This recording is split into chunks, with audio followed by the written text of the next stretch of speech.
नमस्कार, मैं हूं कायनात खान। आप देख रहे हैं social TV prime time bulletin. खबरों की शुरुआत करने से पहले नजर हेडलाइंस पर। 110 वर्ष का हुआ बिहार। सांस्कृतिक और रंगारंग कार्यक्रम से याद किया गया बिहार का गौरवशाली अतीत। मायगंज अस्पताल में बांका के एक और सिपाही की संदिग्ध स्थिति में मौत। मरने के पहले दिया बयान, हाँ मैंने पी थी शराब। त्रिकोणी संघर्ष में फंसे एनडीए के एमएलसी प्रत्याशी। जीत की राह में रोड़ा बनी जदयू विधायक की पत्नी। और बिहार दिवस पर फिर उठी भागलपुर से हवाई सेवा की मांग। एक मंच पर जमा हुए पक्ष और विपक्ष। आज 22 मार्च को बिहार 110 वर्ष का हो गया और इसे यादगार बनाने के लिए जिले में कई कार्यक्रम आयोजित किए गए। कला संस्कृति युवा विभाग की ओर से डीआरसीसी में रंगारंग सांस्कृतिक कार्यक्रम आयोजित किया गया, जिसका उद्घाटन दयानिधान पांडे ने किया। कार्यक्रम की शुरुआत किलकारी के बच्चों के गणेश वंदना से हुई और कलाकारों ने नाटक, गीत, संगीत और नृत्य के माध्यम से बिहार के गौरवशाली अतीत को लौटाने का संकल्प लिया। इस दौरान पुष्प प्रदर्शनी के साथ पौधारोपण, वाद विवाद, चित्रकला प्रतियोगिता का भी आयोजन किया गया। यहाँ अलग अलग विभागों ने अपने स्टॉल लगाकर अपने उत्पादों का प्रदर्शन किया। कार्यक्रम में पुलिस उप महानिरीक्षक, जिलाधिकारी, वरीय पुलिस अधीक्षक, डीडीसी, सीटीएसपी, एसडीओ समेत अन्य पदाधिकारी मौजूद थे।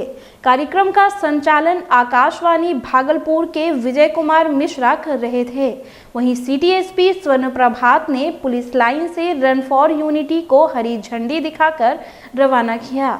इस हाफ मैराथन दौड़ में पुलिस जवानों के साथ स्काउट गाइड के बच्चे तथा Solanki defence academy, Mandar defence academy, sports defence academy के छात्रों ने भाग लिया। कार्यक्रम के आयोजन में सीटीएसपी स्वर्ण प्रभात, डीएसपी, सार्जेंट मेजर सहित दर्जनों पुलिसकर्मी मौजूद थे।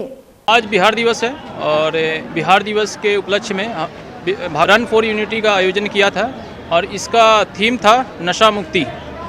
जैसा कि आपको पता है कि भागलपुर जिला पुलिस कल 23 तारीख को ऑपरेशन 9 चेतना का औपचारिक ऐलान लाजपत पार्क में करने वाले हैं और उसी से एक दिन पहले आज बिहार दिवस पे नशा मुक्ति दौड़ का आयोजन किया गया था। मंगलवार को मायगंज अस्पताल में बांका पुलिस लाइन के एक और सिपाही चंदन कुमार की संदिग्ध स्थिति में मौत के बाद अब कई सवाल उठने लगे हैं। प्रशासन मौत की वजह बीमारी बता रहा था, जबकि मरने के पहले सिपाही ने जो बयान दिया है वह एकदम अलग है। मृतक को कल रात में बांका पुलिस द्वारा अस्पताल में इलाज के लिए भर्ती कराया गया था। अस्पताल पहुंचने पर उसने शराब पीने की भी बात स्वीकार की थी। चंदन ने बताया कि उसने अंग्रेजी शराब की हाफ बोतल पी है, जिसके बाद उसे धुंधला दिखाई देने लगा था। देर रात आईसीयू में उसे डायलिसिस दिया गया, उसके बाद उसकी मौत हो गई। मौत के बाद अस्पताल और जिला प्रशासन इसे पेट में दर्द होने के कारण हुई मौत बता रहा है। आपको बता दें कि एक सप्ताह के दौरान पेट का दर्द का इलाज कराने आए लगभग 1 दर्जन लोगों की मौत हो चुकी है। क्या पिए थे? IV sir.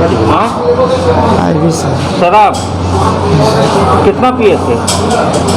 Half sir. हाँ? Half sir. कहाँ घर हुआ? कहाँ घर हुआ? क्या नाम है? क्या हुआ? सूझा ही नहीं, पर रोशनी नहीं नजर आ रहा है क्या? हाँ? क्या हुआ? हमारा दिखाई देता है। वहीं भागलपुर में हुई मौत पर पुलिस की थ्योरी कुछ और ही है। यहाँ इलाजरत अरविंद यादव के हवाले बताया गया कि उसने साहिबगंज के श्याम चौधरी से शराब खरीद कर पी थी। उसके एक और दोस्त मिथुन ने भी वही शराब पी थी, जिसके बाद उसकी मौत हो गई। वहीं साहिबगंज में एक अन्य मृतक की पत्नी कैमरे के सामने कबूल कर रही है कि मरने के पहले विनोद राय ने शराब का सेवन किया था। फिलहाल अरविंद यादव के बयान पर 4 लोगों के खिलाफ मामला दर्ज कर लिया गया है। एक साथ इतनी मौतों के पीछे की वजह क्या है, इसका ना तो पुलिस के पास जवाब है और ना प्रशासन के पास। एक तरफ मौत का सिलसिला जारी है तो वहीं दूसरी ओर प्रशासन लीपापोती करने में लगा है। मिथुन के साथ बैठे थे? हाँ। कहाँ पर? साहिबगंज में। कौन सा पिए थे? देसी था कि बोतल वाला था? Imperial blue. इम्पीरियल ब्लू था। फुल की हाफ? हाफ। क्या लोग थे उसमें? आप और मिथुन। भागलपुर से बांका स्थानीय प्राधिकारी निर्वाचन क्षेत्र का परिदृश्य अब साफ हो गया। नाम वापस लेने के आखिरी दिन एक भी प्रत्याशी ने अपना नामांकन वापस नहीं लिया है। सभी प्रत्याशी जीत का दावा करते हुए लगातार चुनाव जीतने के लिए प्रचार कर रहे हैं। वैसे तो इस चुनाव में 7 प्रत्याशी चुनावी मैदान में हैं, लेकिन असली टक्कर जदयू के विजय कुमार सिंह और महागठबंधन के संजय यादव के बीच है। वहीं जदयू विधायक मनोज यादव की पत्नी सिंपल यादव के मैदान में आने के बाद यह संघर्ष त्रिकोणीय हो गया है। मनोज यादव इसके पहले भी इसी क्षेत्र से एमएलसी रह चुके हैं। बेलहर से जदयू का विधायक बनने वे अपनी जगह पत्नी के लिए टिकट चाहते थे। टिकट नहीं मिलने पर उनकी पत्नी सिंपल कुमारी ने निर्दलीय मैदान में ताल ठोक दिया, जिससे विजय कुमार सिंह का समीकरण गड़बड़ा सकता है। एनडीए प्रत्याशी की मुश्किलें यहीं खत्म नहीं होती है। एक और प्रत्याशी देवाशीष पांडे भी उनके लिए परेशानी का सबब बन सकते हैं, जिन्हें केंद्रीय राज्य मंत्री अश्विनी चौबे का गुट माना जाता है। कहीं एनडीए में मची इस अंतर कलह का फायदा महागठबंधन का प्रत्याशी ना उठा ले, ऐसी आशंका व्यक्त की जा रही है। मंगलवार को भागलपुर एयरपोर्ट सेवा संघर्ष समिति के तत्वावधान में शहर के बुद्धिजीवियों ने सांकेतिक धरना प्रदर्शन किया।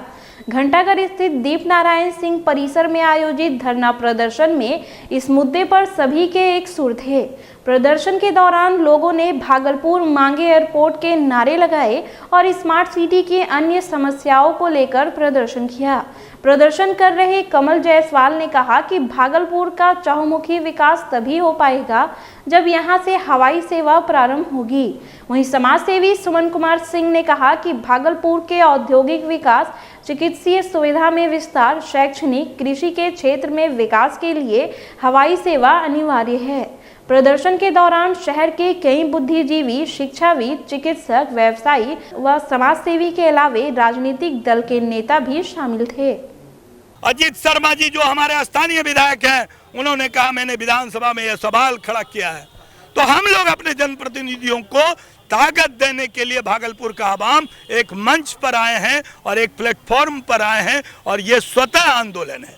ये किसी के द्वारा प्रायोजित नहीं है, इसमें कोई पॉलिटिकल बैनर नहीं है। हमारे पास एक से एक योद्धा जो इस शहर को दशा और दिशा देने की बात करते हैं, सभी का जुटान है और सभी लोग इसके नेता हैं, सभी लोग इसके जो है अनुयायी हैं। भागलपुर के नगर विधायक अजीत शर्मा ने बिहपुर के मिल्की गांव स्थित हजरत दाता मांगन शाह रहमतुल्लाह अलैह की मजार पर हाजिरी लगाई और चादर पोशी की। विधायक ने कहा कि दाता की मजार और उनका उर्स हमें शांति, सद्भाव की सीख और मिल्लत के साथ रहने की प्रेरणा देता है। आपको बता दें कि सर्वधर्म सद्भाव के प्रतीक बन चुके सैयदना दाता मांगन शाह रहमतुल्लाह अलैह के सालाना उर्से पाक में दोनों संप्रदायों के लाखों लोग चादर पोशी, नियाज फातिया व पूजा अर्चना करते हैं। आम नागरिकों को सहजता से वृद्धा पेंशन, जीवन प्रमाण पत्र, विधवा प्रमाण पत्र, विकलांग कार्ड, ई श्रम कार्ड समेत कई सेवाएं उपलब्ध कराने के लिए मिर्जान हाट के शिव मंदिर में निःशुल्क पंजीकरण शिविर का आयोजन किया गया। शिविर का उद्घाटन करते हुए युवा समाज सेवी विजय कुमार यादव ने कहा कि जानकारी के अभाव में आज भी कई लोग सरकारी योजनाओं का लाभ लेने से वंचित रह जाते हैं। उन्होंने बताया कि शिविर में सभी सेवाएं निःशुल्क उपलब्ध कराई जा रही है, जिससे कई लोग लाभान्वित हो रहे हैं। मौके पर रुपेश कुमार शाह, श्रवण कुमार, दुर्गेश कुमार, मंजू रानी शाह समेत अन्य लोग मौजूद थे।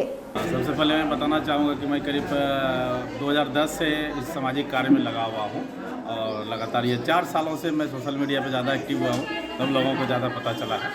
और रही बात जो है वो रिक्शा चालक की, रिक्शा चालक इतना आर्थिक स्थिति उसकी कमज़ोर थी, किसी दुर्घटना में उसकी जो है कमर के पास से हड्डी टूट गई थी, वो जोड़ उसका हट गया था, जिसकी वजह से उसको बहुत परेशानी हो रहा था। जो मैंने उसको घर से उठा के डॉक्टर मसीह आजम के यहाँ उसका संपूर्ण इलाज करवाया, वो अभी बिल्कुल ठीक ठाक है। मंगलवार को मुजाहिदपुर थाना की पुलिस ने ऑपरेशन नवचेतना के माध्यम से शराब को लेकर जागरूकता अभियान चलाया। अंबेडकर कॉलोनी जरलाही में आयोजित कार्यक्रम में युवा समाज सेवी छोटेलाल ने कहा, शराब जैसी कुरीति को रोकने के लिए विशेष मुहिम की आवश्यकता है। उन्होंने कहा कि शराब से युवा पीढ़ी अपने साथ समाज और देश को भी खोखला कर रही है। शराब की तस्करी पर लगाम के लिए जनमानस का सहयोग जरूरी है। नशा मुक्ति अभियान कार्यक्रम में वसीम खान उर्फ लल्लू के अलावे दर्जनों ग्रामीण महिला पुरुष मौजूद थे।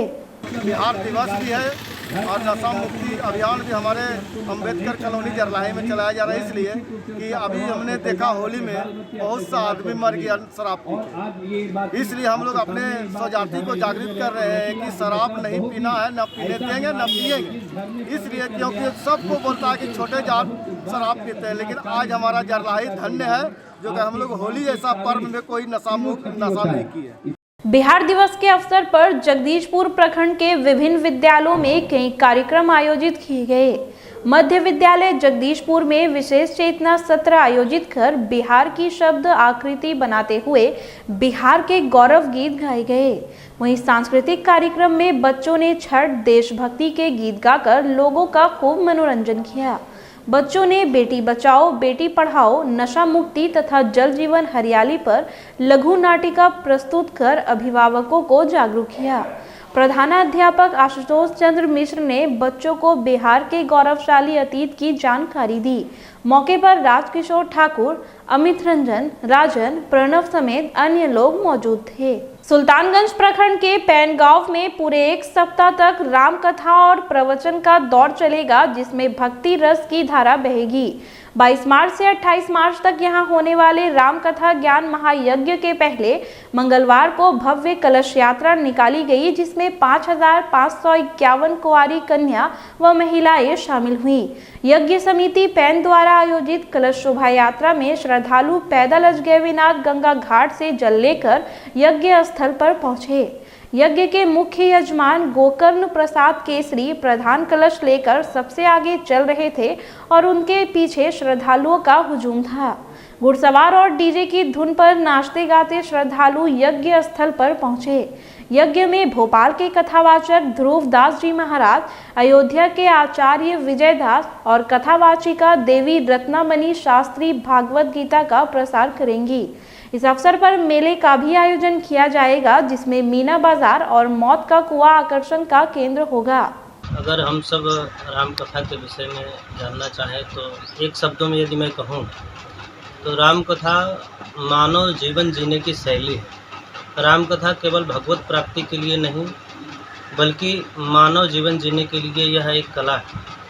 हम जब राम कथा श्रवण करते हैं तो भगवान श्री राघवेंद्र सरकार ने जी करके हम सबको बताया। राम कथा वह है जो अपने पिता के एक वचन को निभाने के लिए भगवान ने अयोध्या जैसे राज्य को त्याग दिया।